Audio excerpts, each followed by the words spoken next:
Have you been wanting to go to therapy for a while, but you're afraid and you don't really know what to expect? And you may also have social anxiety, so even thinking about making the phone call to somebody is terrifying. Well, this video is for you, so keep watching. Whoa, oh, oh. Da, da, da, da, oh, oh. Da, da, da, da, Hey guys, welcome back to my channel. My name is Shaylee and I am super passionate about helping you love who you are right now today. And one of those ways that we can really love ourselves well is to seek help if we need it. And therapy has been something that I have done for the last 5 years on and off. And I remember my very first therapy session like it was yesterday. I was petrified. I was so scared to walk into my first appointment and to make that first step. It felt like such a big deal to me, and it was. It completely changed my life. I also struggle with social anxiety, so a lot of the things that I'm going to be talking about today can be very relatable if you struggle with the same, because oftentimes when you have social anxiety, just picking up the phone to call someone is a struggle. So today I wanted to share a little bit more about my experience with therapy and also what you can expect in your first appointments. The first thing I want to let you guys know right off the bat, and I know this is an obvious one, but I feel like it needs to be said. Every therapist is completely different. So if you've had a negative experience with a therapist in the past, I encourage you to not let that define what you think therapy is. In the same way that we don't connect or click with every single person that we meet, we may not click with our therapist, and it's perfectly okay to not move forward with that therapist and to change therapists. Like I said, I've been in therapy on and off for the last 5 years,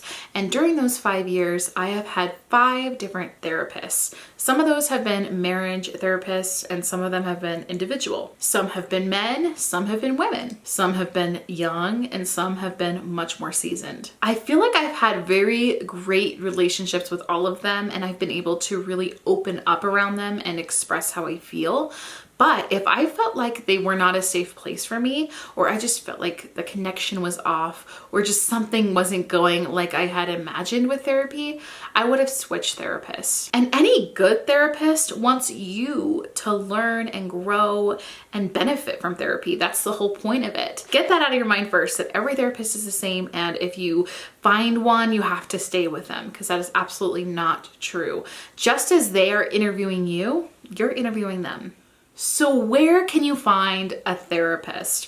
The best way that I have found is going to psychologytoday.com, and you're able to search therapists in your area. Now, because of COVID, everything is switched up right now with therapy. We were doing in-person therapy for both individual and marriage counseling. And then once COVID hit, everything has been online. And an incredible online service that I have used since February is called BetterHelp. BetterHelp is an online counseling service. If you've been following me for a while, you know that I love BetterHelp. I talk about it all the time, and for good reason, because BetterHelp really meets you right where you are. They connect you with a therapist in your state and try to find the best match for you.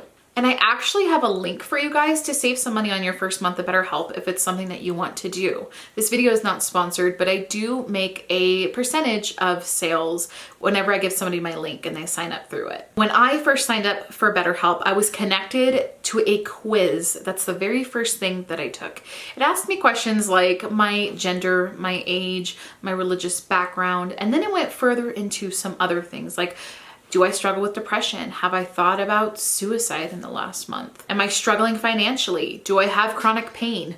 All of these things are factors that they want to know before they assign you with somebody so that you're met with the best possible counselor. It's really a fantastic service. I cannot recommend it enough. I've had so many of you guys sign up with my link, and you have messaged me and you have personally told me that it has changed your life, and I love that. And as somebody who struggles with social anxiety, online counseling is so nice because I don't have to have that face-to-face conversation with my therapist until I'm already connected with a match, and they already know everything about me because they have my whole questionnaire in front of their face. So it kind of breaks the ice and it starts you off on a good footing. The first few sessions in counseling, whether you're in person or you're online, are going to be getting to know you.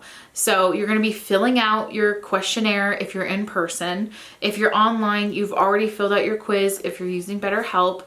They want to know more about you. They just want to make sure that they know enough about your background so they know where to start. You don't have to tell them your entire life story. Ain't nobody got time for that.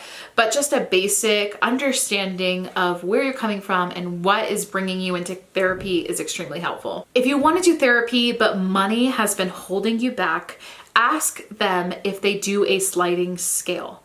A lot of counselors will offer this to people who are struggling to pay, especially right now with COVID. I'm sure there's a budget for this, but they want to make sure that everybody can get the help that they need at a price they can afford. Another thing that I found personally is if you have a church near you, and especially like the mega churches or big building churches, there's usually somebody on staff that does counseling for the church, and that might be a great place to begin because oftentimes they have interns that are working under them, or you go to a counseling center and you get an intern, and those people are sometimes free, and that's really nice too because even though they're an intern, they've already done their schooling, so they're just as knowledgeable as somebody who's been doing it for like 10 years. That's my personal experience. I've had intern therapists, and I think they're just as wonderful. So you usually book sessions between an hour period, but technically sessions are 50 minutes. I have found that I usually go over my session time, and so my therapist usually honors that, and we're usually able to go like 55 minutes and sometimes even the full hour. I think they give you that 15-minute slot just so there's a little bit of flexibility in case you need to go over a little bit, because some days you just need that extra 5 minutes to talk or chat. But 50 minutes is pretty much the standard time across the board. Listen, if you've been thinking about doing therapy and you just feel like you keep putting it off, maybe because you're scared of talking to somebody, maybe it's the money side of it that's held you back, I hope that this video really encouraged you to just do it. Do the thing. I know it's a challenge, but you are investing in yourself when you go to therapy. And I firmly believe 100% that we all need therapy. And there's no shame in therapy whatsoever. It's been so incredibly helpful for both me and for my marriage, especially this year with the craziness of 2020. So highly recommend. Like I said, I will have a link to BetterHelp in my description box below. That might be a great place to start. But if you're somebody that wants that person-to-person counseling, call up somebody in your area, find somebody on psychologytoday.com, ask around for recommendations, see who you can find, and call and ask if they do in person, because I'm not really sure how that works, and I know it's different everywhere around the world. Also, you may be watching this video after COVID is over, so in that case, in-person counseling is definitely happening. But it's been a tricky year in that sense because we're just not able to have that in-person connection, and I know that some of you really want that and you need that. But for myself, I feel like I connect best with people online, probably because this is like what I do for a living, is like online videos. I don't know, but it's just been something that I feel like is very stress-free, and I've greatly enjoyed it. If you have done therapy in the past or you're currently doing it right now, leave us your experiences in the comments below, because I would love anybody who's watching this video but they're still hesitant and they're still maybe afraid to be able to go down in the comments below. If we can just use the comments to encourage and uplift each other, that would be amazing.